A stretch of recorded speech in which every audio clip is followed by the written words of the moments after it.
All right. Another edition of Talkin' Dodgers, brought to you by Rot Your Brain Media. This episode is sponsored by Command Creative Studios. Looking to jump into the podcast world and start making your own content? Command Creative Studios is your one-stop shop for professional podcasts. With a team of audio engineers, music composers, and graphic designers, Command Creative Studios can get your podcast sounding professional as well as looking professional. For more information, please visit commandcreativestudios.com. Don't forget to hit that like and subscribe button. Help us spread like a virus. Mike would have said spread like a virus. Like a virus. Mike will not be with us this episode. He is driving. He will be missed. I'm sure he'll give us his notes after he listens to the episode, but he will be back with us on Sunday. All right. Here's what's on deck. Our player spotlight. Dodgers force a Game 5. We'll recap 3 and 4. Yamamoto gets the start for Game 5. We're going to preview Game 5. And, we're going to look at the path to the AL Championship. Someone wrote the wrong words on the notes. Max, how are you doing? I'm kind of bored. Yankees are in the World Series, and I'm just waiting to see who we're going to play. Jesus. I mean, it's been like a whole week, and I still haven't found out who we're going to play. Because the minute the Astros and Baltimore got eliminated, we had like in Monopoly, it's like go straight to jail, skip, go, whatever. That's what happened with the Yankees. We went straight to the World Series, skip all the other minutia. So it's everything else has been a formality. So are the Dodgers going to meet us there or not? That's my question. I think so. So you're telling me that Kansas City was no... Kansas City was Patrick Mahomes throwing touchdown passes or what? No, this is baseball. Kansas City's irrelevant, man. The cockiness of New Yorkers is quite astounding. All right, so let's talk really fast. The Dodgers force a Game 5 in probably one of the most stressful 8-0 wins that I've seen the Dodgers actually play. Well, we'll break it down in the recap, but Max watched it with me. Yeah. And you twisted my arm. Forced me. I'm sure I twisted your arm. And even when they were up 8-0, I still wanted them. I still felt like they needed more runs just because San Diego has actually finally done it, is actually put the fear in it. Yeah. I feel like in a Dodger fans. There's no lead safe enough that I don't feel like that San Diego can't come back from. They're really good. They are good. They're definitely they made this a series for sure, and I'm looking forward to tomorrow's game or today's game, depending on when you're listening to it. I'm also dreading it because I feel like it's going to go pound for pound. I think both teams are going to bring it. Hopefully it's a good game. Hopefully the Dodgers come out with the win. They move on to the NL championship. It's going to be fantastic. But Game 5. It's coming. I'm looking forward to it. I think the fact that I think the Dodgers are battle tested. They had that last series, to clinch the division with the Padres 2 weeks ago. So and they're facing them now. I think they're ready to go. It's gonna be a classic. They're gonna win, especially after what they showed in Game 4. Yeah. I'm confident, and I'm not even a Dodger fan. What's great about 4 is when we're going to preview it. We'll jump into it pretty soon. Is that they ended the game without really letting the San Diego even catch their breath. Yeah. Without even giving them the opportunity to kind of get like at least one run, have a home run, get a good at bat. I mean, there was some couple at bats, but I don't think there was anything that San Diego could take away from that game that was really positive going into Game 5, which was good. The Dodgers, there's a lot of stuff in Game 4 we could go over, but let's recap Game 3. Let's just jump into that really quick. Let's get that one out of the way. I think I got a little video. We're gonna play the video while we talk about it. Boom, here we go. I assume you're always playing a video. You should assume right sometimes. Okay, so here we go. So Game 5, Dodgers lose 5-6. Walker Buehler went 5 innings pitched, 7 hits, 6 earned runs, 1 walk, 1 home run. He had no Ks. He pitched. He threw 77 pitches. 52 of them were strikes. And let me tell you right now, that is one weird stat considering what I saw from Walker Buehler, which what a lot of people saw from Walker Buehler, is he pitched a really, really good game. He didn't have strikeout stuff because, not a lot of people can strike out San Diego, I guess, unless you're relief pitchers. But the defense is what really blew this game. And there was a couple key plays, which we could go over like really quick. One is, we'll talk about the banana move that Machado did. So savvy. It's very savvy. I also feel like, and I understand, it sounds maybe a little petty or whatever we want to say, like, because it happened to the Dodgers. I feel like that, I don't want people to think that I feel like that's a dumb rule because it happened to the Dodgers. What I feel is a dumb rule is that they make such a big deal about making sure they stay in the base path when they run to first on a bunt. They can't run on the grass if they stay in a certain area. But you can kind of run wherever you want to anywhere else in the base path as long as you're not avoiding attack. Yeah, I think they said it's because of injury. They're worried about collision. I don't know. I feel on the bunts on first base. That's what they're saying. Right, but I feel like he also did establish a base path on the way he was running. I feel like it could have went either way. The umpires could have actually called it the other way. Could have said that he ran out of the base path. He couldn't. There was no. There's another rule that somebody popped up where it depends on how the umpire wanted to interpret it. I was a little shocked that Roberts didn't at least stop the game and go out and have a conversation about it. From the rules, I saw umpires. Everything. That's a totally legal play. Even Freddie Freeman said after the game, that's how they're taught. I understand he would have done the same thing. That. Like there's no rule. I don't know. There's like it's unless it's a tag involved or first base. Right. What he did was just being he baseball savvy. That's all that is. Well, I guess it's not clean. It's not. It could be like you could say it's a little dirty, but it's completely within the rules. I can tell you that if Kyle's listening to this episode, and if I'm wrong, he will let me know. If he finds like the actual rule, he'll send it to us that I'm thinking of. I should have done a little bit better homework on it. But anyways, what's done is done. What upset me though is that when Freeman had the ball that was a really tough play to try to get Machado. The safe bet would have been just go to first base. You're on your knees. You should have thrown it to first, got the for sure out. But the one that really upset me though is one we just saw right now, which is Rojas. Rojas tried to take it himself on a play to try to turn two. When if he just flips it to Lux, that's a for sure out.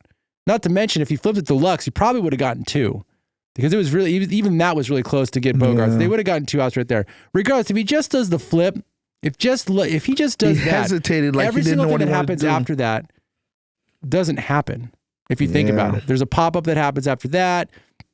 And that's a tough one. Like it is a tough one, but I feel like if he makes the smart play and he flips the ball over to Lux, the Dodgers win the game. It's something as very simple as that in defense. And we've talked about it throughout the podcast. I know Mike and I have talked about it a lot as far as like the Dodgers making mental errors. It was very shocking that you see somewhat of a mental error from Freddie Freeman. That one's a little questionable, but definitely a mental error from Rojas. You know my theory. What do you got?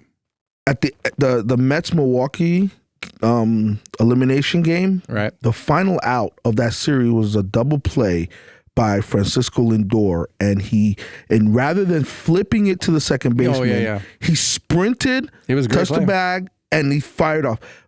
Maybe Rojas saw that, and deep down in his subconscious, that kind of made him hesitate to should I flip it or should I go do what Lindor did, and maybe that's why he did that. Maybe. I mean, really, if he never saw it, he probably would have just maybe not overthink it and just let muscle memory take over and just flip and be on with it. But the fact that he saw it, now he's, rather than just trusting his muscle memory, because you can see he kind of hesitated. It's like now, maybe I should do what Lindor just did, just ran, touch, throw. Right. Anyway, because, there was fast runners on there. Right. That's my theory. It's a good theory. All right, so let's move on to the offense because that's one thing that was kind of a bright spot for a little bit. Mookie Betts started off this game again with another home run, which was nice. So he got the Dodgers on the board early. Obviously didn't hold up because of the inning that Buehler had. But on the top half of the next inning, Dodgers get a grand slam from Teoscar Hernandez, which was huge, which gets the Dodgers at least back to 5. So it makes it a one-run game for the rest of the game because neither team scored really after that. The bullpens kind of came in and shut down the whole game for them. But it goes back to my point, but if you're playing sound defense, you make sound defense, at least 2 of those runs, maybe only 1, but I believe 2, possibly even 3 runs don't come in that inning. And, it makes Buehler actually pitch the game that we hoped he would pitch. Regardless, we obviously want Buehler to still have the strikeout pitches, which I think he will have if the Dodgers advance to the next series. I think he'll have those strikeout pitches against the Mets. Yep. But regardless, look, you see in this video, he loses his mind. Buehler loses his mind, throws a bunch of stuff in the dugout. Then he realizes, Teoscar Hernandez hit a grand slam. We're back in put it. me back in, coach. I'm ready to play. And Buehler comes in and he gives him another couple more innings or 3 innings. I don't remember what innings that was. Regardless, Buehler comes in and gives him what he needs. Goes 5 innings. Yeah. 77 pitches. At least keeps the Dodgers in the game, gives their offense a chance, and obviously they don't pull it through, but it leaves the game with what's somewhat of a positive, that they didn't get blown out, that they actually did make it somewhat of a competition, which was nice, and that leads us into the fun game. So this is the game that I really want to talk about. Let me go ahead and get over to the highlight reel really quick. And, it made me feel bad because I actually remember I was the one that wanted Buehler to start game 1 in 5. And guess what, dude? That would have been a good game. If you think about it, if Buehler would have pitched that game, the defense holds up against him, the Dodgers still would have won that game, and he would have been able to go deeper, obviously, than what Yamamoto did in the first game. Yeah, and you would have not had to use as many pitchers. Yeah, because he had just had that mess up inning. Everything else was zeros he put across the board. Yeah, I think he looked really good. He controlled it. He battled. He battled. He got a lot of 0-2 counts on him. He just couldn't quite put them away. Because you're not striking out these hitters. Like San Diego built a team where they are counter to what is typical right now with this analytical batting order, where you're just launch angles, swinging for trying to hit the ball as hard as you can, and if you strike out, that's anybody who the analytic guys, they want those 3 true outcomes: walk, home run, or strikeout. Right. So most teams, they don't mind strikeouts. Not San Diego. They built a roster, which is why they're challenging, that doesn't strike out a lot. They hit the ball. So yeah. It's hard to ask a pitcher to have like 10, 12 strikeouts versus them. Agreed. All right, let's go to game 4. Brought to you by Max's Car. Go get a Tesla. All right. We're doing that again? Yeah, we're back to that. Back to that again? All right, so this game, obviously do or die for the Dodgers. Super stressful. Not to mention the fact they decided not to go with Knack, and they want to do a bullpen game from the very beginning. They start with Brazier. Let me give you the stats for this really quick. The Dodgers, they pitch Brazier, Bonda, Kopech, Vesia, Phillips, Hudson, Trinan, and Knack. Knack goes in the last inning. 9 innings pitched. They give up 7 hits, 0 earned runs, 2 walks, 8 Ks. They came in, the bullpen dominated. Not only dominated, but Dave Roberts, who doesn't get a lot of credit from a lot of people. Everybody's always jumps on the let's fire Dave Roberts, doesn't do really anything. If you're going to blame him for all the things that he has no control for, and he might not even have control for this, he might not even have picked this lineup. There might have been some, but 5 guys in a room that basically went through all the film and had AI coming out and said, this is your line, this is the order you need to go. Should at least give him credit for at least implementing it, because he definitely pressed the right buttons. The pitchers executed, and they did exactly what they needed to do. I think Tatis got a double, and that was really it as far as, between Tatis and Machado. Cronenworth had a third triple, but that's only slugging. I'm not counting him. That's it, but that's great. Two extra base hits. That's phenomenal. Yeah, that's amazing. That's phenomenal. 2 extra base hits only? That's great. Right. So now let's talk about the offense. So once again, Betts hits a homer in the first inning. Let's see. So Ohtani goes 1 for 3, RBI. 2 walks. Betts 2 for 5, 2 RBIs, a home run. Teoscar Hernandez 2 for 5. Muncy 1 for 5, a double. Robbed of a home run. Questionable. It might not have gone out, but it definitely was a great play in center field. I believe it would have, though. Smith goes 1 for 5, home run, 2 RBIs, which is huge. I feel like that might have been the only time Smith actually touched the baseball, which is a 2-run homer, which was nice. Tommy Edman 1 for 4, RBI sack bunt, which was incredible. Perfect. That was one of the best bunts I've ever seen in my life. Kike Hernandez 2 for 4. He made his presence felt being in this lineup, which is really nice. The only person that did not get a single hit, struck out 4 times, is Chris Taylor. And I think the adjustments that you make in Game 5, which we'll talk about it, the biggest thing is right there is you just don't have him in the lineup. Because yes, he does play some good defense, but he wasn't even close to hitting the baseball. It wasn't even close. So that was the only thing I could say that was negative about that offensive strike, is the fact that he didn't hit the ball. Everybody else made their presence felt, which is awesome. It was a super stressful game because it was a bullpen game. One guy can't do his job. It starts to trickle down. And I feel like everybody did their part. I mean, I think Bonda might have ran into a little bit of an issue, or no, it was Vessier. Vessier, I think he ran into some trouble a little bit. But other than that, it was a really, really good performance by the Dodgers. And exactly what we wanted to see. The question was, what do we want to do with Game 5, which we found out later. But yeah, you watched the game. What'd you think? I thought the hitting was great, but we just talked about how the Padres don't strike out, and collectively they struck them out 8 times. That was like I said, huge. the bullpen can strike them out. The bullpen really came in, and now and am I worried like slider, sweeper, sweeper, slider. That's how they're getting everybody right now. And, and from what I know, who cares about Tommy John? Get somebody right, but Buehler doesn't have a good slider, if one at all. He does have a slider, but I don't think it's very good. Yeah. Yamamoto's got a slider, and that's the only thing I'm worried about is that you spent a lot of arms in that game, even though you have a day off. Still, you're not guaranteed. Nobody was really people taxed. You know what I mean? Well, no. What do you mean everyone's taxed? Everybody, every reliever is throwing max effort, so they're taxed. No, what I mean is no one's throwing, nobody really got like high in their pitch counts. I believe maybe Vessier threw 30, Kopech threw 20. But remember, it's not only about that. Remember, these are all high impact. So you don't know how how they're gonna bounce back in a day. You're right. Because we saw when the game we went to, Game 1, Kopech obviously didn't have it. He didn't have his best stuff. So that's my only worry, that all these guys saw innings in an 8. You won 8-zip, and you basically had to use everybody in the bullpen. Normally, you have a starter go in, give you 4, 5, 6 innings, and then you use a couple of guys in an 8-run game. I know the Padres are a dangerous lineup, but that is one thing that I'm a little worried about. So that's why the Game 5 starter, I know we're going to talk about that, it's crucial that they get as many outs as possible, because you just don't know. You can't guarantee that the guy you're calling in the bullpen is going to be fresh. After all this. And then the other thing I'll say about this game, great hitting and stuff, but man, in vein of Mike, this is a game that validates all the analytical stuff where they're like, yeah, we could do closers and or openers, and it's okay. We don't need to use a starter. It's like, would it have really been bad to use Knack for a couple more innings than just the one in the 9th?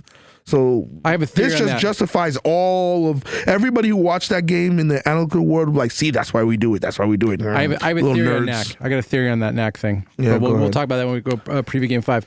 All right, so this is a good time for an ad spot. Really fast. Don't forget to click that like and subscribe button. Help us spread like a virus. Like a virus. Is this my read? What's your read? Player Spotlight is brought to you by Roger Brain Media, the up-and-coming podcast company delivering top-quality content across all podcast platforms. From sports entertainment to in-depth movie and TV reviews, Roger Brain Media is your go-to for fun and exciting content. Don't miss out. Visit their Patreon page at patreon.com/RogerBrainMedia to support this dynamic new company and be part of something special. Subscribe now and get ready to have your brain truly entertained. I gotta say something. I'm not Ron Burgundy. What is this? It's time to sit. What is that? It's always in these ad reads. I don't know, dude. You wrote the ad read. I didn't write that part. It's time to sit. Who wrote it? I don't know. The ghost. All I know is if I was Ron Burgundy, I would have read that nonsense. Keep going. All right. So here we go. So Yamamoto gets the nod, the start for Game 5. Let's talk about how we feel about this. I am not excited about this. I'll just jump in and I'll tell you how I feel. You tell me how you feel. Yamamoto, I think there's one thing that he has proved throughout his very short MLB career so far is it takes him one inning to get settled in. Yeah. Seems like there's either a lot of traffic in the first inning that he's got to pitch his way out of, or they score 3 or 4 runs on him. I can't, and granted, if I didn't go back and look at old film of all the games and stuff like that, I'm just going with what I remember throughout the season, because remember, he pitched at the beginning of the season, disappeared for a while, and then came back, and now all of a sudden he's starting Game 5. It is shocking to go with Yamamoto because of that reason. Also because the Padres have not, how do I say this? They don't hesitate. They have been jumping on us from the very beginning, with the exception of game 4, which we just played. They jumped on the first inning, and like they score runs in bunches, and it always seemed to be by like 3 runs, 1 run, 3 runs. It's like they have big innings. They have big innings, and they normally comes pretty quick for them. Leaving the door open for this type of team, it just seems to me the wrong move. The move I would have went with would have been Flaherty for Game 5, but that also means probably Flaherty should have started Game 1. Yeah. But I also feel like Flaherty could probably go on a short day's rest unless there's something happening I don't know about. It makes me think that the plan might be, and this goes into the knack thing, which is this could happen. Maybe Yamamoto starts, but maybe Yamamoto, he's on a very, very, very short leash. Maybe it's 1 inning or 2 innings. Then you bring in Flaherty, which could be a possibility. And then you bring in your bullpen, you finish the game. And that means now you've wasted Yamamoto and you've wasted Flaherty in Game 5. Maybe Knack starts Game 1 of the best of 7. And, you'll have Buehler. No, but you wouldn't need Buehler to short rest. I'm talking about Game 1 of the next series. He would be a short rest for him, though. When don't they start next weekend or something? It starts on Sunday, doesn't it? Oh, maybe it does. Maybe I'm wrong. I could be wrong. No, I'm pretty sure it's Sunday. Yeah, it is Sunday. It's Sunday. Yeah. Sunday. So that means Knack only pitched 1 inning yesterday. So that means that he would be available. He could just be the Game 1 starter for the next series. And it's the best of 7. So you have to give everybody time. I don't know. I'm just throwing it out there because it's very suspicious. I don't understand Yamamoto. I just don't. He has to be on a short leash because even before the game on Saturday, his first outing, he only lasted versus the Padres, he lasted 1 inning. Gave up a ton of runs. Right. It was 5 earned runs. And then his next start a month later versus them, he gave up, he actually went 5 innings, but he still gave up 3 runs, 2 home runs. That was what really hurt him was the long ball. Right. So, and then you saw what he did on Saturday. He was, 5 runs in 3 innings, 60 pitches. It's not what you want. So I think what you said is paramount. He's going to be on a short leash. Because all he has to do, like you said, is get through that first inning, get past Tatis, and Machado. You won't even see Machado if you get the first 3 guys, right? Yeah. So don't let Arise get on base. Go after him, get Tatis out. Or no, Machado bats 3rd, right? Or no, Profar's 4th. Profar's 3rd. Profar's 3rd. So so he has to get, because I think part of the problem he had on Saturday was, he's a young guy, he's amped up, Game 1, get out those first 3 guys and then recalibrate, and then you can approach Machado. Just don't let anybody get on base. It's interesting they don't go with an opener again. How many pitches did Brazier have in the last game? Do you know? Oh, I just had it up. Let me pull it. I think he probably had a decent amount. Because I think he pitched into the 2nd inning. No, Bonda went 2nd inning. Bonda, yeah. So that was Brazier had a pretty efficient first inning, if I believe. Wait, that was yesterday, right? Yeah. Wednesday? Okay, hold on. Let's see what we're while you're looking that up. efforting this. Brazier handled that top of that lineup pretty darn well, and it's kind of interesting why you wouldn't go with an opener just to get through those guys, and then maybe go Yamamoto. 2, maybe 3 innings, and then evaluate how he's looking after. I mean, I would evaluate him after 2. 19 pitches. Yeah, that's not bad. And 1 1/3 innings. That's not bad. No, that's not. I don't know. It makes me nervous. But here's the other thing I want to ask you, though. So actually, you done giving me your thoughts on Yamamoto? Oh yeah. He just has to get out of the first. That's all he has to do. All right. Get out of the first. Let's jump into previewing all of Game 5. Darvish. So I heard something about Darvish, and maybe you can. I don't know if you'd be able to find these kind of stats. Mm-hmm. Darvish does not pitch well on short rest.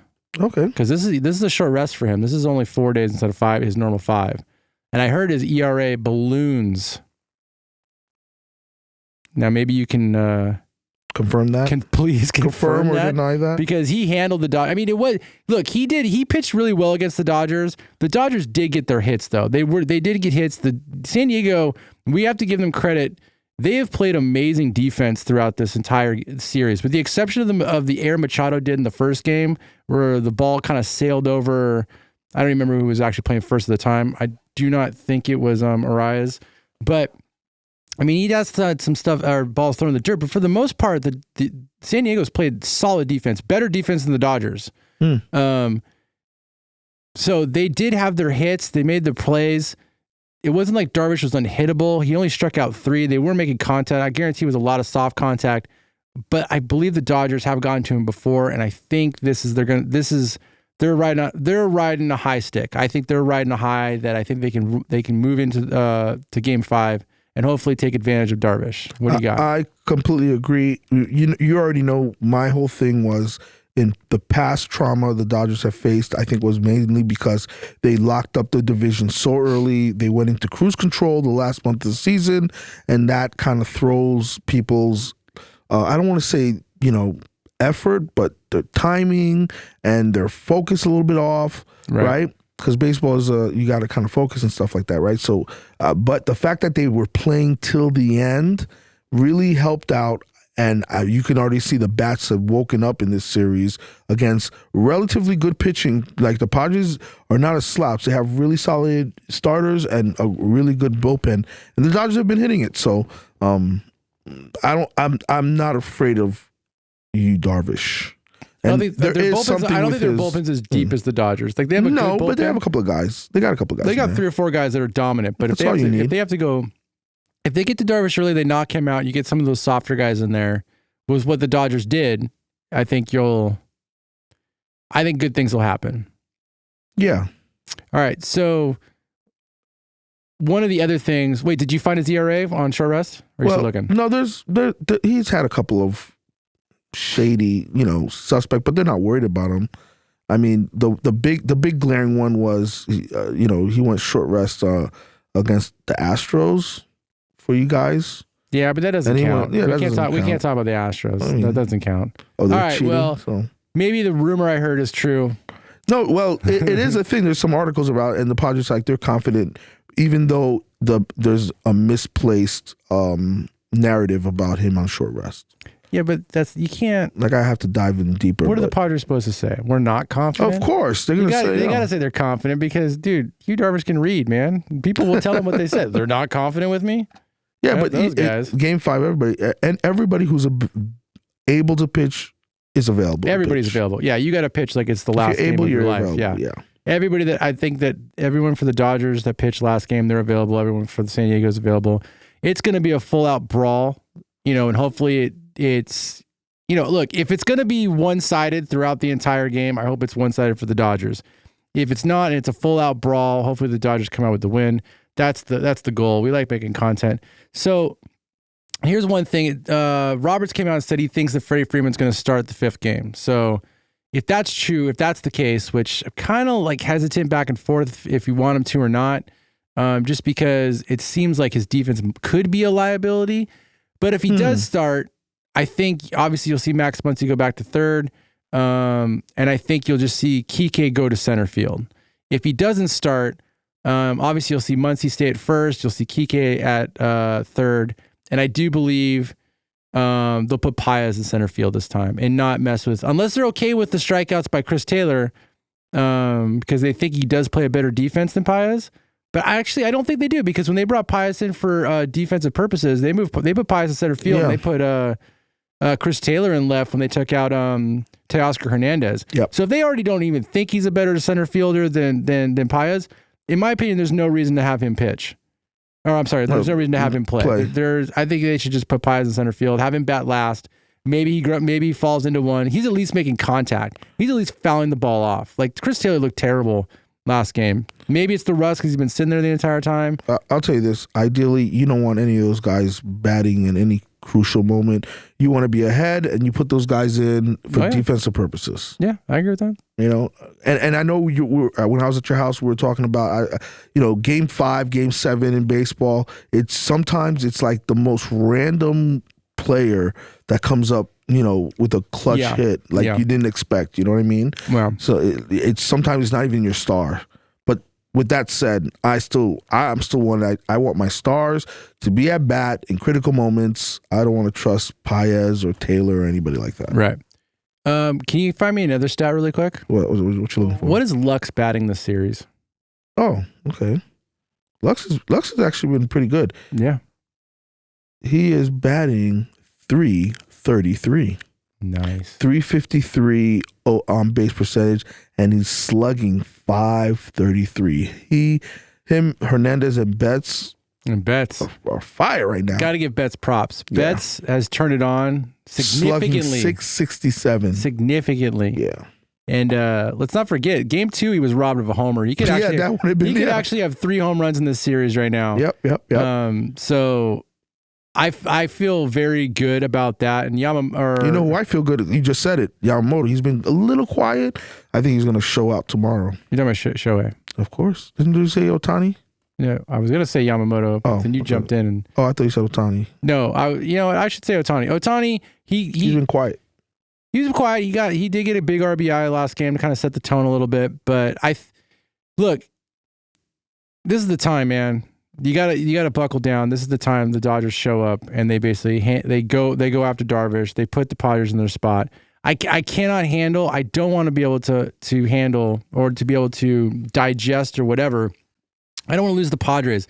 I don't want to lose to another divisional rivalry and get knocked out in the first round again. It bugs me so much. Not gonna happen. I hope it's not gonna happen. I hope the Dodgers play solid defense. The pitching shows up, and the hitting continues the trend that they did yesterday. It was basically just come out and just dominate with the bats, dominate with the defense, dominate with the pitching, and just shut it down and get locked in for the Mets. That's what I want to happen. And don't throw Tatis any fastballs. Don't throw him any fastballs. Good God. He's slider all walk. day long. That's fine. Walk him. Give him a change up, but no fastballs. If you walked Machado and you walked Tatis, Machado's not really hitting, but he's dangerous. He's dangerous. Yeah. And guess, dude, I would love to see the stats on Machado at Dodger Stadium because I feel like he's a different hitter when he's at Dodger Stadium. He loves being at Dodger Stadium. He loves people booing him. He loves all that stuff.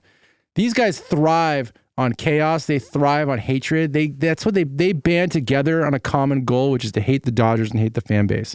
So it's true. That's what it seems like. They act. And look, after our last podcast, we saw more video. Kyle sent me some bunch of stuff about other stuff that they were doing. I mean, I'm going to be honest with you. I don't condone at all ever throwing anything in the field, any of that kind of nonsense. That's low class. That's just childish. All that stuff that happens in the stands, childish. But for the way that Tatis acted, for the way that Machado acted, for the way that Profar acted, all it does is just it solidifies what I already thought in my head is that I don't like those guys. They just act like immature players, man. I just don't like them. I don't like players that play like that. I didn't like that when I was in Little League. Didn't like that when I was in high school. And I don't like watching it on a baseball team. When you watch professional sports and you see people act like that, if anybody thinks that that's awesome, that's the way to act, like they need to get their priorities straight because it's just stupid, man. Just play the baseball game. Play the baseball game. You can wave at fans, whatever, but doing the pelvic thrust, super childish. It's just dumb. Dumb. That's my vent. If you made it this far, if you actually made it to the rant of that I do, then you must really like this podcast. Please go check out our Patreon page at patreon.com/rotyourbrainmedia. All contributions help us create new content, get coffee, and keep the lights on. Well appreciated. Remember, that's patreon.com/rotyourbrainmedia. Become a sponsor. Become an advertiser. That's what I got. All that good stuff. All that good stuff. Max, you got anything else for this episode? Well, what's your predictions for Game 5, man? That's what everybody wants to hear. My predictions for Game 5, it's more like a wish upon a star, but it'll also be a prediction as well, is that the Dodgers show up early with their offense, and they knock Darvish out within 3 or 4 innings. Nice. And then it just becomes bullpen. I don't think Yamamoto's going to last very long. If he does pitch well in the beginning, I still think he's going to be in a short leash. I think the Dodgers are going to go to their main guys. I feel like they have 4 or 5 top pitchers. We've talked about it throughout most of the podcast. You've got Kopech, you've got Phillips, you've got Trinan, you've got now it's Vessier. I still think it's Hudson, the way Hudson's been pitching, and I think you can add Bond into that now. You got 6 guys that you can really rely on in the bullpen. That gives you 6 innings if you strategically place them in the right moments. The guys that you want to use to go against their top 3, which is you're going to go between Tatis, Profar, and Machado. Those are your main 3 guys. I mean, you can add Urias if you want to. But that's really the main guys you want to go after. You use Kopech, you use Phillips, and you use Trinan against those guys. You strategically, when you know those guys are coming up in the order, boom, you throw those guys in there the entire time throughout the entire game, and those guys just throw nothing but sliders and sweepers. They can't hit it. If they do hit it, it's either going to be it'll be a bloop single, or it's just going to be, a ground ball. And stop giving them fastballs. Like, really, stop giving them fastballs. One thing that Kopech did in Game 4 that really bugged me is that I loved the fact, and it wasn't close to his head, but the guy's throwing 100 miles an hour. He throws a high fastball. Tatis falls out of his pants, falls down on the ground. Great moment. Great baseball moment. What do? You pitch him outside the rest of the time. It's like, dude, just go back in a high, try to hit that corner.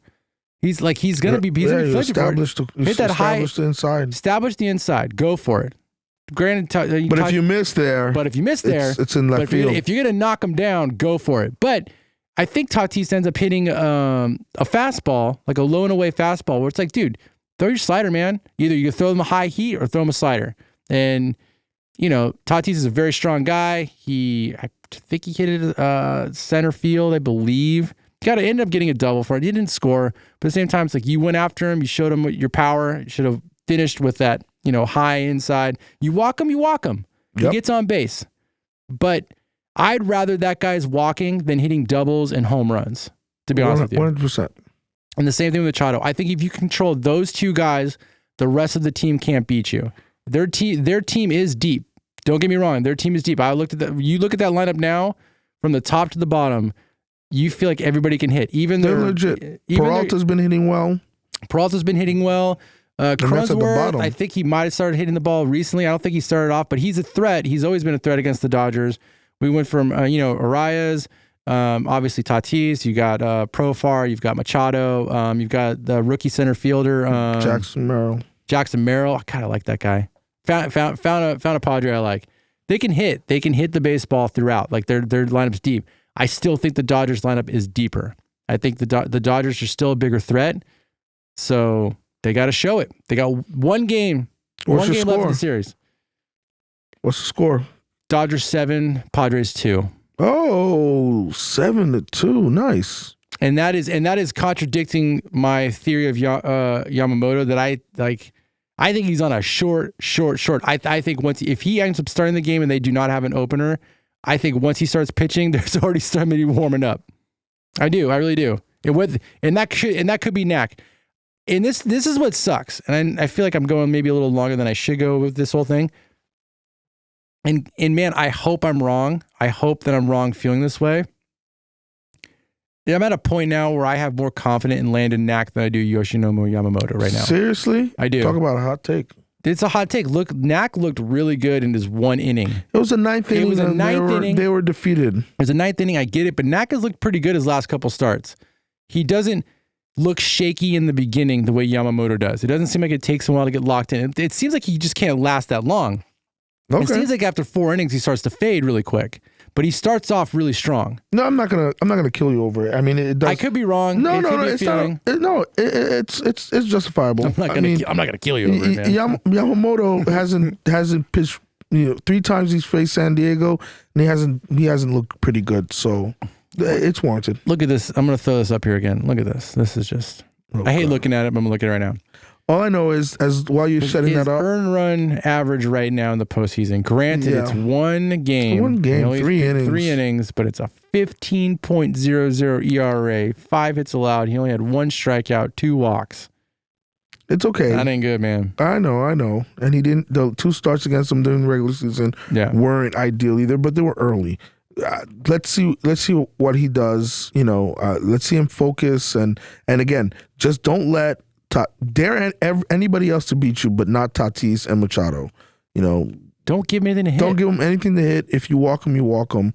Just don't let because if you think about it, like Horizon isn't gonna slug. Most likely, he's not gonna hit a home run. He's not gonna hit a home run. Most likely, he could run into one. It's Major League Baseball. He could, but he's not gonna kill you. You got a rookie. Bogarts isn't hitting right now. Peralta, you're mindful of. Cronenworth isn't hitting. Here's the thing about Peralta. Higashioka, he can run into one, but he's a catcher and he's just, he's not dangerous. So Peralta baffles me just because the Dodgers, and I almost said this last time, and in the Dodgers, it's not like Peralta came out of nowhere. He was with Arizona forever. Yeah, forever. Right? And he was with the Dodgers.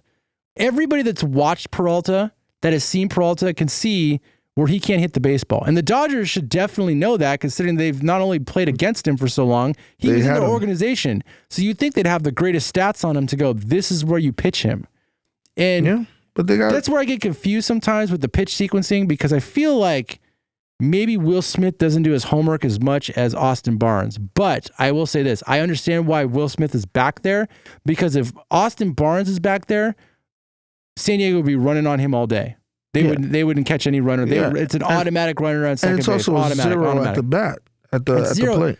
He did have a better offense this season, but he can't hold anybody on. Like, if I was the opposing manager, I would have them run on Barnes like every time. It's like almost guaranteed you're going to have a runner in scoring position if you can get on first base. I don't think anybody on San Diego is really that slow. They can all run pretty well. They'd be able to steal on Barnes. But I do think that Barnes does call a better game. And Barnes also does not give up on framing. I've been stuck on this framing thing with Will Smith. There was still like 4 or 5 pitches in this game. Even though the Dodgers won, they didn't score a run on him, where they were questionable. Like, if you just like held the glove a little bit there, longer a little bit, or kind of moved it in the right spot a little bit, not just assuming that you think that he's just going to call it a ball, or assuming you think he's going to call it a strike, let him figure it out. And there's a lot of times where Will Smith just like doesn't do that. And it kind of bugs me a little bit, where Barnes does it all the time. And that might be the reason why that everyone thinks that Barnes is a better framer, because he has to try harder because he has no bat. Let's probably that way. Yeah. He's not Will Smith, so he has to try harder, and so those things are those things show off as his qualities.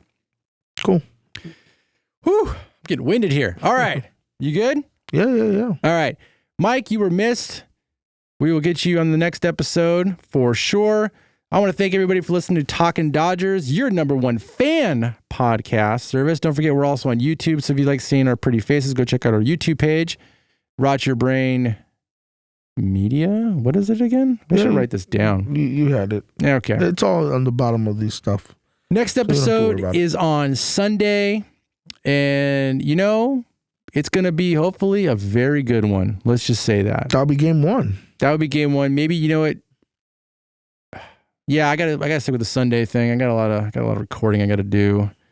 I got a guy from out of town, pretty big known rock star here. So I gotta make sure I'm recording him. So I can't probably sneak in a new, or maybe I will try to sneak in one tomorrow night, depending on what the outcome is. Sneak in what? Just like maybe a 5-minute, hey, we did a great job, or hey, this sucks. Who knows? It kind of seems like a big deal to wait until game 1 for the next series. Oh, for sure. Yeah, so I'll try to sneak. No, you should do something tomorrow night. We'll do something tomorrow night. Yeah. Max is in. I didn't say all that. You did. You said Will. You said Will. Mike's available. We're all available.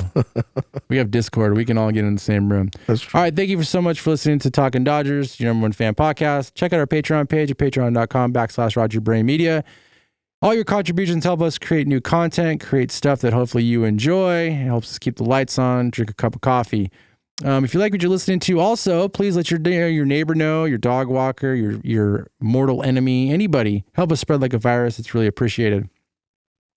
Hopefully they come out flat. Like Mike said, they came out flat last game. Hopefully the Padres come out flat again and the Dodgers take it. Yeah. Hopefully. Go blue. That's what I'm expecting. Dodgers are the greatest team ever.